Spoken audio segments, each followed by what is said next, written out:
क्या आपने नोटिस किया पिछले कुछ महीनों में अचानक से पूरे देश की राजनीति का सेंटर ऑफ ग्रेविटी दिल्ली से खिसककर बिहार आ गया है। इलेक्शन के ठीक कुछ ही महीने पहले बिहार को सब कुछ मिलने लगा। 125 यूनिट बिजली फ्री, बुजुर्गों की पेंशन का सीधा डबल से भी ज्यादा होना और केंद्र सरकार से अचानक मिलने वाली लाखों करोड़ों के पैकेज।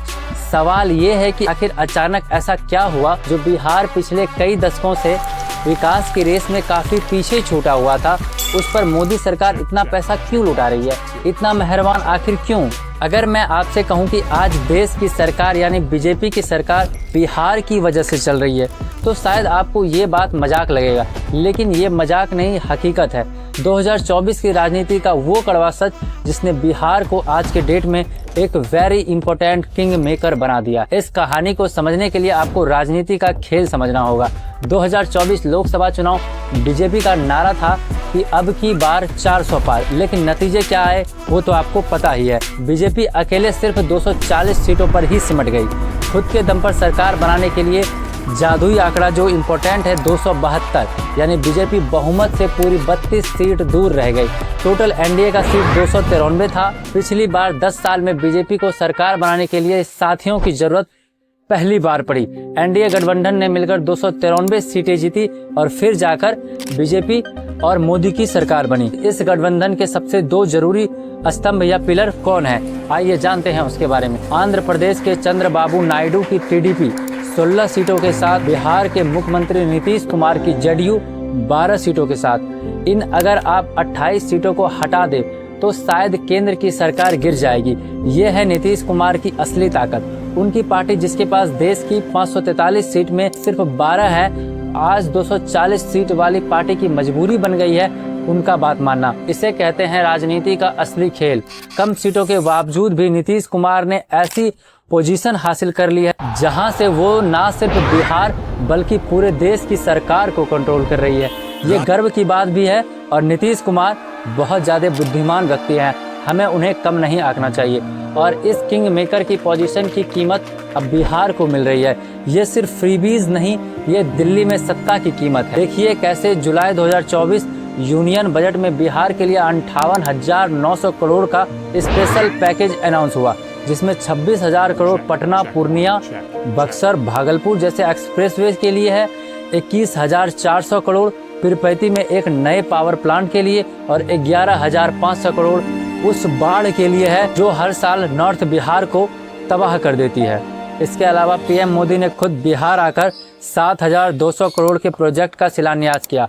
नई Amrit Bharat train, rail lines की डबलिंग, दरभंगा और पटना में आईटी पार्क और गांव में हजारों नए घर प्रधानमंत्री आवास योजना के तहत। और तो और बिहार के मखाना को ग्लोबल मार्केट तक पहुंचाने के लिए एक मखाना बोर्ड और मिथिलांचल के लिए वेस्टर्न कोसी कैनाल प्रोजेक्ट को भी मंजूरी मिल गई है। लेकिन विपक्ष इसे विकास नहीं, चुनावी जुमला बता रही है। आरजेडी का कहना है कि ये नीतीश कुमार की नक्सली सरकार है जो तेजस्वी यादव की आइडियाज को चुरा रही है और उस पर काम कर रही है। तो आखिर सच क्या है? क्या ये बिहार के विकास का गोल्डन पीरियड है या फिर 2025 असेंबली इलेक्शन से ठीक पहले वोट लेने की निंजा कोशिश? ये समझने के लिए बिहार के लोगों के ऊपर अचानक मिला इतना ध्यान अजीब क्यों है, हमें इतिहास के पन्नों को पलटना होगा, पढ़ना होगा, क्योंकि बिहार की पिछड़ापन की कहानी आज की ही नहीं बल्कि दशकों पुरानी है। आज़ादी के बाद देश ने एक ऐसी पॉलिसी बनाई जिसने बिहार की औद्योगिक कमर तोड़ दी, फ्री फ्लाइट इक्वलाइजेशन पॉलिसी। इसका मतलब था कि बिहार में मिलने वाला कोयला और लोहा और एनी मिनरल्स पूरे देश में एक ही दाम पर मिलेंगे। इसका सबसे ज़्यादा फायदा उठाया मुंबई और गुजरात जैसे शहरों ने, जिन्होंने सस्ते रॉ मटेरियल और फैक्ट्रीज लगा ली, और बिहार जिसके पास मिनरल्स का खजाना था वह देखता ही रह गया। और आज के डेट में ये हमें नीचा दिखा रहे हैं। ये पॉलिसी 1992 यानी 1992 तक चली और तब तक बिहार इंडस्ट्रियल रेस में बहुत पीछे छूट चुका था। जब तक कुछ बदलता तब तक एक और प्रॉब्लम खड़ी हो चुकी थी। दूसरा बड़ा झटका लगा साल 2000 में, जब बिहार झारखंड से अलग हुआ। बिहार के हिस्से में आई सिर्फ खेती और बाढ़, और सारे मिनरल्स और बड़ी बड़ी इंडस्ट्रीज झारखंड के पास चली गई। इसका नतीजा आज बिहार का per capita income national average का सिर्फ 1/3 है। अनएम्प्लॉयमेंट देश में सबसे ज़्यादा है और इसका सबसे बड़ा सबूत है माइग्रेशन। हर साल लाखों युवाओं अपना घर, अपना परिवार छोड़कर दूसरे शहर में काम करने जाते हैं। वो वहाँ से पैसे भेजते हैं जिसे रिमेंटेनेंस कहते हैं। उसी से बिहार के कई घरों का चूल्हा जलता है। लेकिन इस मनी ऑर्डर इकोनॉमी ने बिहार का ब्रेन ड्रेन कर दिया है। इस टेबल को देखिए, हर मामले में बिहार नेशनल एवरेज से कितना पीछे है।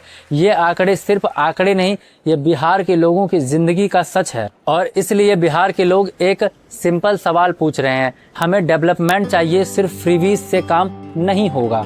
125 यूनिट मुफ्त बिजली से घर रोशन तो हो सकता है, लेकिन ज़िंदगी नहीं। ज़िंदगी रोशन होगी परमानेंट जॉब से, अच्छी एजुकेशन से, बेहतर हेल्थ फैसिलिटीज़ से, अच्छे इंफ्रास्ट्रक्चर से। बिहार को चाहिए फैक्ट्रीज, कंपनी और इंफ्रास्ट्रक्चर, ना कि सिर्फ फ्रीवीज। और इसका ब्लूप्रिंट बिहार के अंदर ही मौजूद है। नीतीश कुमार की सुशासन की शुरुआत सड़क और कानून व्यवस्था सुधारने से हुई, जो एक अच्छी शुरुआत थी। उनकी बालिका साइकिल योजना ने लाखों लड़कियों को स्कूल तक पहुंचाया। जीविका जैसी स्कीम ने गांवों की महिलाओं को आत्मनिर्भर बनाया। ये सफल मॉडल्स रहे नीतीश कुमार की। जो सच्चाई है उसको हमें एक्सेप्ट बिल्कुल करना चाहिए। अब जरूरी है इस विजन को एक्सपेंड करने की। बिहार को अपनी ताकत पहचाननी होगी। यहाँ की उपजाऊ जमीन पर एग्रो प्रोसेसिंग यूनिट लग सकती है। यहाँ के मखाना और लीची पूरी दुनिया में बेचे जा सकते हैं। यहाँ के यंग पॉपुलेशन को आईटी स्किल देकर सर्विस सेक्टर का हब बनाया जा सकता है। और भी बहुत कुछ किया जा सकता है। बिहार में अपॉर्चुनिटीज़ की कमी नहीं है, बस कमी है तो सोच की, थिंकिंग की, थॉट प्रोसेस की। बिहार में डेवलपमेंट का मॉडल कॉपी पेस्ट नहीं हो सकता। बिहार को अपना रास्ता खुद बनाना होगा। खेती, इंडस्ट्री और सर्विस एक यूनिक ब्लेंड बिहार के लिए बन सकती है। और अब बिहार एक ऐसे ही चौराहे पर खड़ा है, 2025 का विधानसभा चुनाव। एक तरफ है एनडीए जो नीतीश कुमार के चेहरे और डबल इंजन के वादे पर वोट मांग रही है। उसका फोकस ईबीसी और महादलित वोट बैंक को जोड़कर रखने पर है। दूसरी तरफ है महागठबंधन, तेजस्वी यादव के नेतृत्व में। उनका फोकस रोजगार और महंगाई जैसे मुद्दों पर है।